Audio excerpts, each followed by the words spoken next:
Hello student, myself Ajay Gupta in front of you.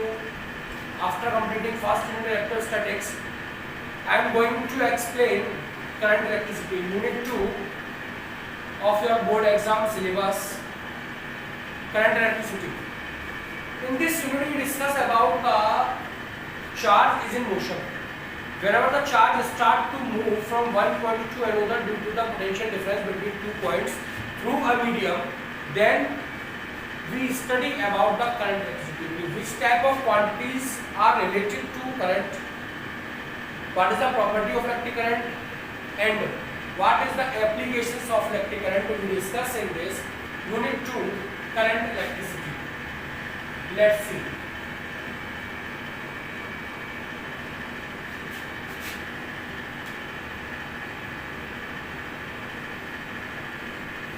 कुछ बहुत ही अच्छे कॉन्सेप्ट इस चैप्टर में आप पढ़ने वाले हैं, इस यूनिट में आप पढ़ने वाले हैं। उनमें से एक बहुत ही इंपॉर्टेंट कॉन्सेप्ट है किरचॉफ्स लॉ का, और इससे मैं डिस्कस करूंगा आपके साथ बहुत ही अच्छी तरीके से। इसलिए जुड़े रहें मुझसे और बने रहें मेरी YouTube क्लासेस में, जो कि बिल्कुल फ्री है। और आपको कोई दिक्कत आ रही है कहीं, तो आप मुझे कांटेक्ट कर सकते हैं। मैं आपको कई बार बोल चुका हूँ। और एक काम और कर दिया करें आप लोग, तो मेरे वीडियो को अपने ग्रुप्स में अपने फ्रेंड्स को और यहाँ वहाँ ज़्यादा से ज़्यादा शेयर कर दें, लाइक कर दें और सब्सक्राइब करा दें मेरे चैनल को, जिससे मेरे थोड़े सब्सक्राइबर बढ़ जाए। बाकी इस कोरोना के टाइम में आपकी क्लासेस चलती रहेंगी और फिजिक्स इज़ वेरी इजी, ये मैं आपको दिखाता हूँ। तो देखते हैं current electricity.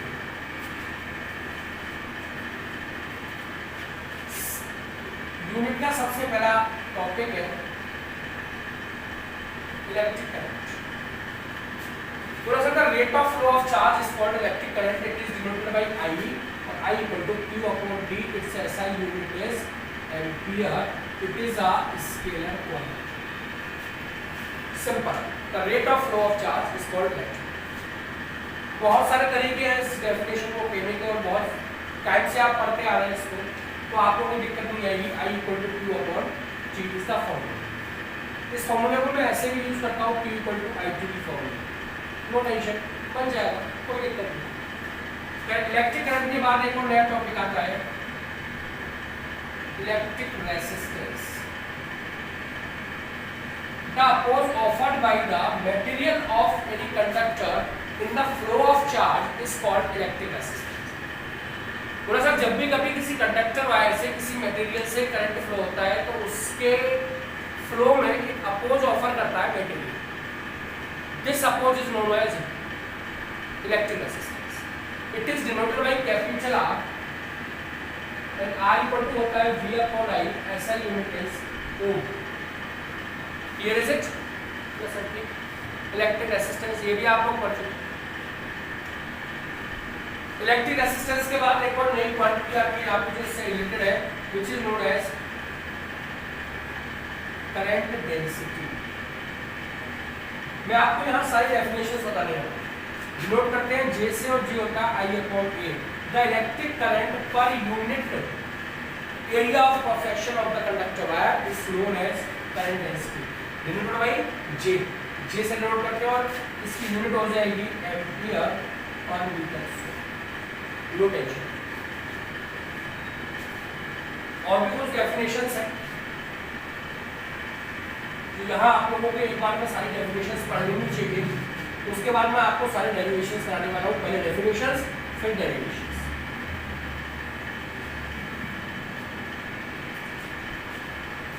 Electric current, electric resistance और करंट डेंसिटी के बाद आते हैं नेक्स्ट ड्रिफ्ट स्पीड और वेलोसिटी। तो ऐसा होता क्या है, मैंने देखा कोई कंडक्टर है, इसको अटैच किया मैंने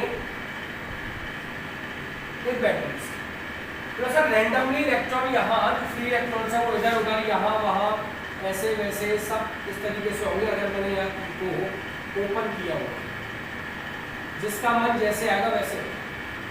but whenever the key is closed, there is an electric field developed inside the conductor wire, and the electrons get drifted from one portion to another portion. एक पोर्शन से दूसरे पोर्शन में electron क्या हो जाएंगे, drift हो जाएंगे। तो जिस एवरेज स्पीड से इलेक्ट्रॉन ड्रिफ्ट होते हैं from negative terminal to positive terminal, this average speed और velocity is known as drift speed. It is denoted by Vd।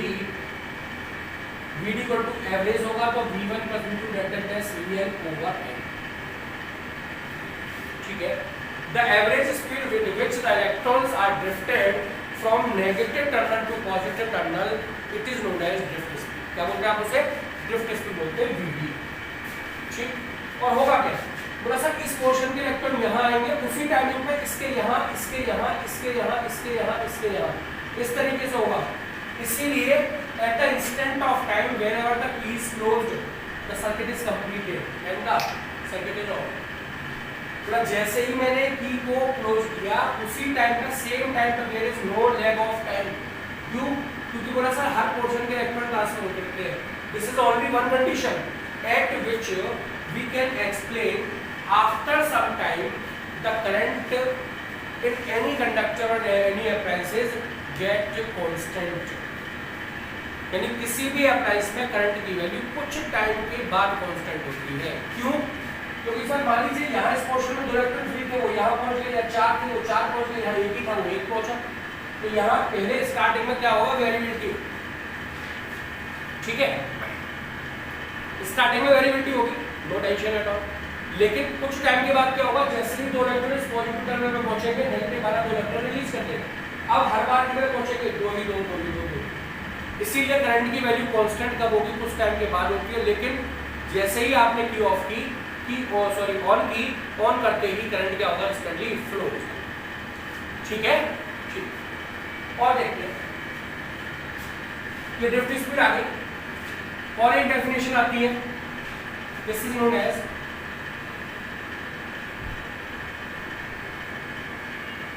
Relaxation time, denote करते हैं टाउ से।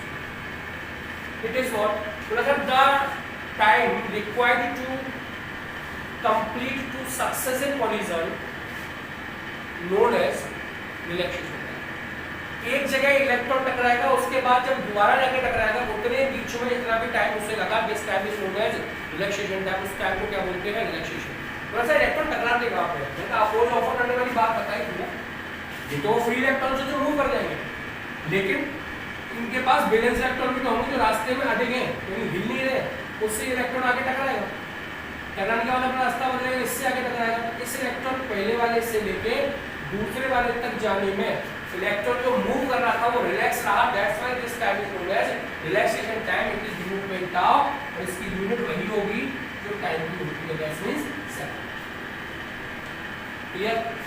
इसके अलावा और कुछ डेफिनेशन है, electric conductivity, the reciprocal of conductance पढ़ लेते हैं पहले। The reciprocal of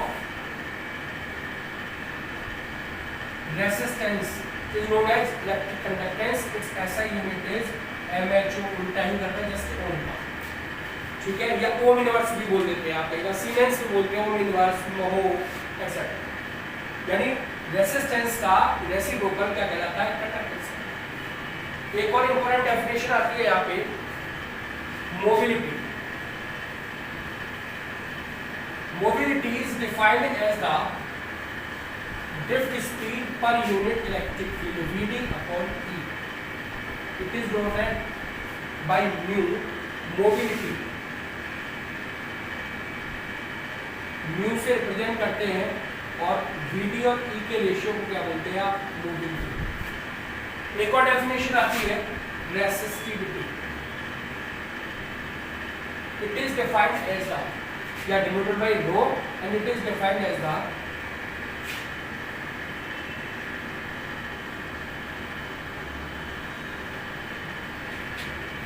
resistivity is what? बोला sir, this is the special type of resistance।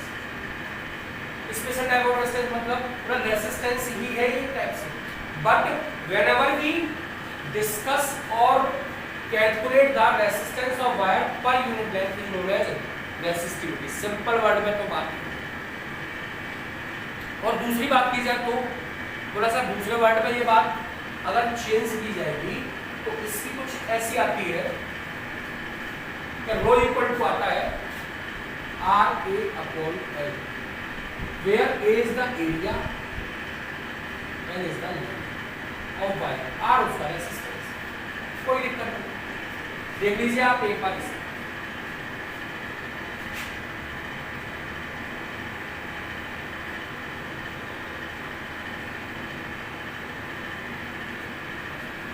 ठीक है, और डिफाइन करना है इसे, तो resistivity is defined as the electric field intensity per unit current density E upon J।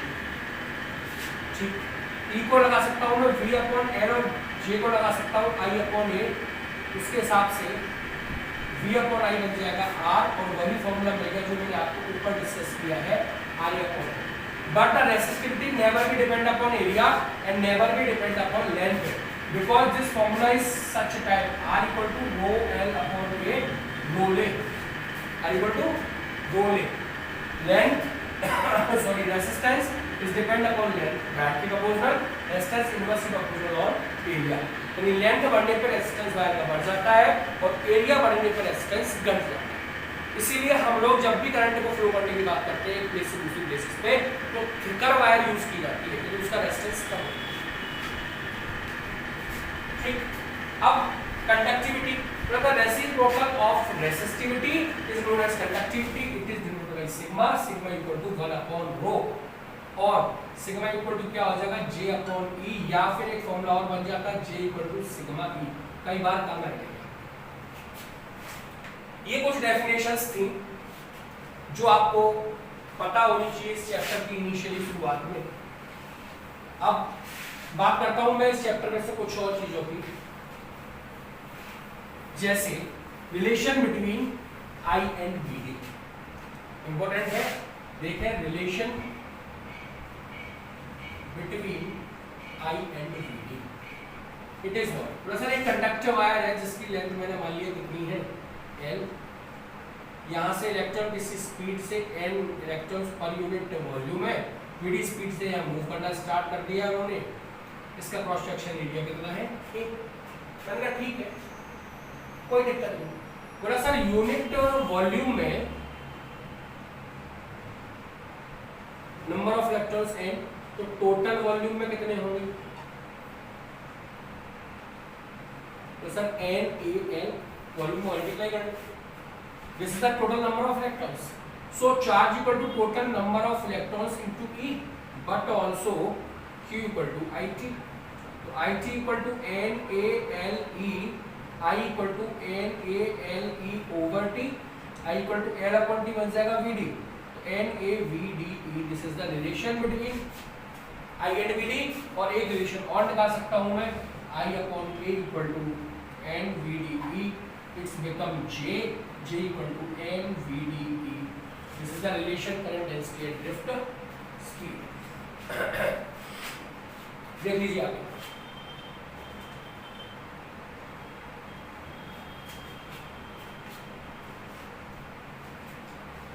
हो गया होगा इजीली, कोई दिक्कत नहीं इसमें। देखते हैं आगे रिलेशन I एंड BD के बाद बात करता हूं मैं एक बहुत ही फेमस लॉ है जो आप लोगों ने 10th में भी पढ़ा है, ओम्स लॉ। तो इट इज व्हाट, तो according to George Simon Ohm, एक साइंटिस्ट था, according to him the electric potential developed across the ends of a conductor is directly proportional to the flowing current। कुछ books में कुछ teacher ये भी बता देते हैं the electric current flowing through the conductor is directly proportional to the potential difference across the end of the conductor, both are true because मैं बताता हूँ आपको, without potential difference there is no current and without current flow there is no potential difference, that's why these are the complementary। यानी voltage is the यानी electric potential difference is directly proportional to the current as well as current is directly proportional to V, it is true in both cases। तो इन constant physical condition, ये word आपको जोड़ना पड़ेगा Ohm's law के साथ। Constant physical condition मतलब wire का pressure, temperature और वॉल्यूम आपको न बढ़ने देना है न घटने देना है, उसको कांस्टेंट। ये ओम्स है। So according to Ohm V is proportional to Y, V equal to I, where R is constant, it is known as electric resistance। क्या बोलते हैं आप इसे? Electric resistance. ठीक है, इसी को वेरीफाई करने के लिए कई बार बातें आ जाती है, तो उससे पहले मैं देख लेता हूँ derivation of drift speed. Derivation देखते हैं drift speed.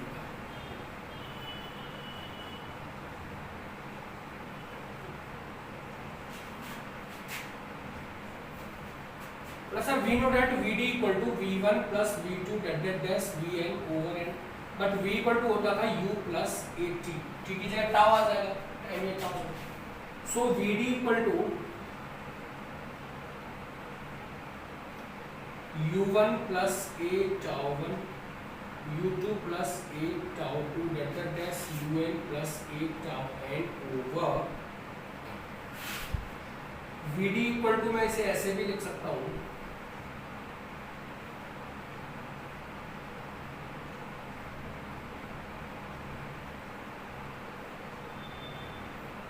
Initially electron time में थे रेस्ट में and there is no thermal velocity, that's why it's become zero.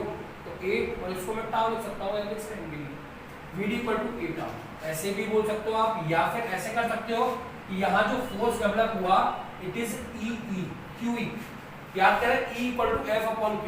देखिए electric field intensity, electrostatic force per unit discharge, तो यहाँ से F इक्वल टू क्या आ जाएगा? QE।